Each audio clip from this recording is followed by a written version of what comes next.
손흥민 레전드 경기는 그거죠. 그 무리뉴 감독 시절에 못 나온다고 했는데 갑자기 나와서 그쵸. 올트포드 원정에서 아주 엄청난 활약을 했었던.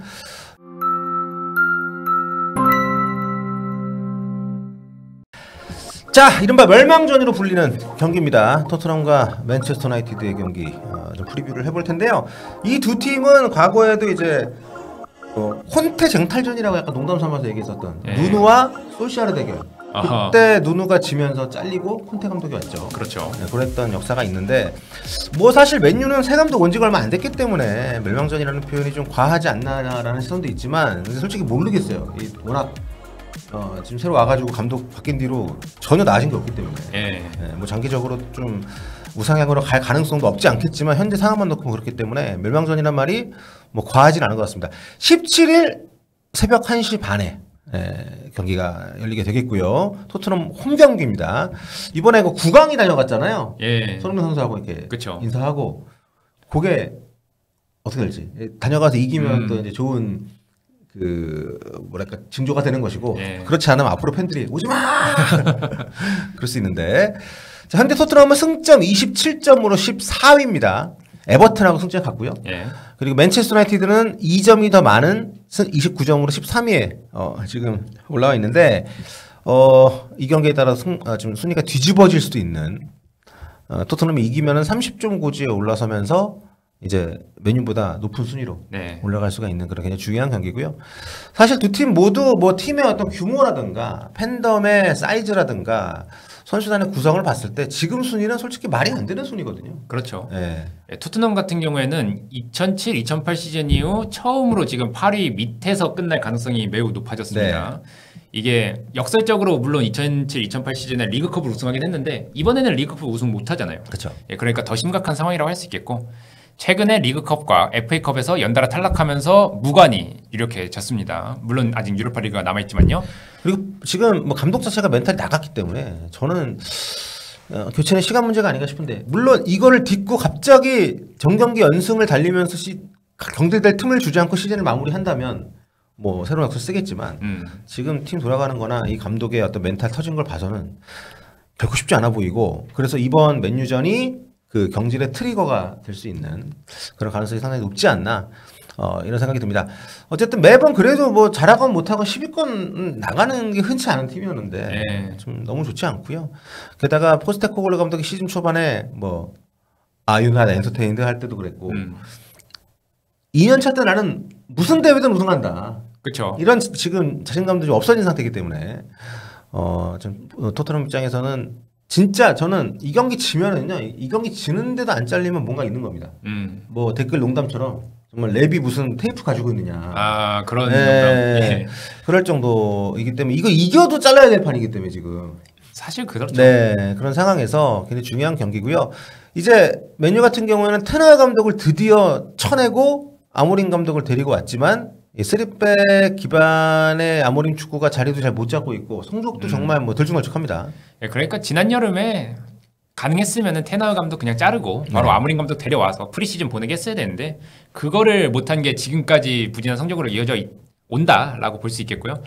결국에 맨유도 물론 성적이 조금 낮아지던 수준이 있었지만 지금 시기까지 거의 뭐 13위 막 이렇게 중하위권 전전하는 경우는 거의 없었기 때문에 이번 시즌은 특히 심각하다 이렇게 볼 수 있겠습니다. 그렇습니다. 킬패트릭 기자가 사실 토트넘에 굉장히 우호적인 기자입니다. 출입 기자이기도 합니다만 구단 손해부를 건드리는 얘기를 잘 안 하는 기자로 알려져 있는데 일단 두 팀에 대해서 둘 다 모두 이제 감독이 문제가 아니다.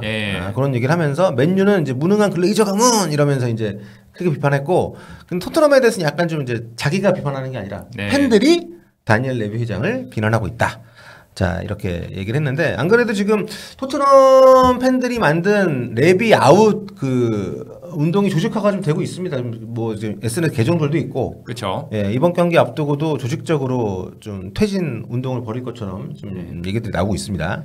그러니까 이제 토트넘 팬들 입장에서는 레비 회장은 너무나도 비즈니스적인 인물이기 때문에 이런 토트넘 구단이 비즈니스가 아니라 역사와 열정을 가진 클럽이다. 이걸 기반으로 해야 된다 이렇게 주장을 하면서 경기 전후로 시위를 하는데요. 경기장으로 향하는 행진 이거 기본적으로 하고 킥오프 전후로 경기장 안에서 시위를 벌일 예정이라고 합니다. 네, 근데 뭐 시위는 뭐 수년 동안 해왔던 거기 때문에 전혀 뭐 레비 회장이 거기에 신경 쓸 것 같지는 않은데 일단 레비 회장의 정말 기업 경영, 구단 경영이라기보다는 기업 경영이라는 말이 맞는, 그러니까 고정비를 줄이기 위한 노력이 정말 점점 강화가 되면서 올 시즌은 극대화가 됐습니다. 돈 많이 받는 선수들이 최근 2년 동안 많이 나갔잖아요. 급여가. 그러니까 뭐 해리케인이나 뭐 요리스나 뭐 호이비에르, 뭐 페리시치 많이 나갔는데 데리고 온 선수들은 상대적으로 급여가 좀 쌉니다. 어린 선수도 많고요. 그렇죠. 뭐 솔랑키 같은 경우도 그렇게 높지 않고. 그 과정에서 지금 거의 2년 동안 고정비를 30%를 줄였다는 얘기를 듣고 있을 정도로 기업적인 측면에서 봤을 때는 좀 뭐 수익성 높일 수 있는 그런 변화긴 하죠. 문제는 성과가 안 나니까. 팬들이 더 이상 이런 장사치는 물러나고 우리를 축구팀으로 운영을 해달라 뭐 이렇게 외치고 있는 것인데, 아무튼 그런 팬들의 바람이 성사가 되기 위해서는 맨유를 지는 게 나을 수도 있는데 그렇다고 팬들이 지라고 응원할 수는 없으니까. 그렇죠. 네, 여러 가지로 좀 어수선한 상황이고요. 일단 포스테코글루 감독 경질설에 대해서는 계속 뭐 얘기가 나오긴 했습니다만 후임에 대한 얘기도 계속 좀 나오고 있습니다. 네. 최근에 뭐 토트넘이 가장 선호하는 후임 감독이 누구냐라고 했을 때 나오는 이름은 본머스의 안도니 이라올라 감독입니다. 이게 이라올라 감독이 특히 토트넘 구미에 당길 만한 게 뭐냐면은 본머스가 일종의 그 FM식 영입을 하거든요. 그러니까 장제력 높은 유망주에 계속적으로 투자를 하는데 이 유망주들의 잠재력을 터트리는데 도 같은 감독으로 알려져 있습니다. 그렇습니다. 지금 윈나우 전략을 포기했기 때문에 토트넘이 이런 유형의 감독이 맞을 수 있다는 생각이 좀 듭니다. 다만 이제 어쨌든 포스테코글루 감독을 좀 표현이 좀 그런데 처리를 해야 되는 상황이고, 아직까지는 포스테코글루 감독이 계속 이제 지난 경기 끝나고 나서 인터뷰도 그랬지만 부상자가 이렇게 많은데 어떡하냐, 왜 자꾸 나한테 뭐라 그러냐, 이런 멘트가 정확히 그렇지 않았습니다만 부상이 이렇게 많은 팀에 대한 핑계를 계속 해왔기 때문에 오늘 이번 경기 부상자가 얼마나 돌아오느냐도 좀 관심사입니다. 예, 그렇습니다. 그래서 이 토트넘 오랜만에 일주일 휴식을 했고요. 그 다음에 부상자들도 속속 훈련에 복귀하고 있다는 소식이 들려오고 있습니다. 이게 사실 토트넘이 그래도 포스테코글루 감독이 계속 부상자 이렇게 얘기할 수 있었던 게 뭐냐면은 11월 A매치 이후에만 22경기를 치렀어요. 그러니까 주중 경기가 계속 있었습니다. 쉽게 말해서. 그러니까 3, 4일에 한 번씩 경기를 치르니까 포스테코글루 감독도 부상자 계속 나오는데 이거 경기를 제대로 치를 수가 없다. 이렇게 계속해서 얘기를 할 수밖에 없는. 부상자가 많은데 부상자 없는 팀처럼 운영을 하니까 그렇지. 아무튼 죄송합니다. 급발진해서 뭐 이런 상황인데, 일단 손흥민 선수도 매 경기 정말 힘든 게 보이고요.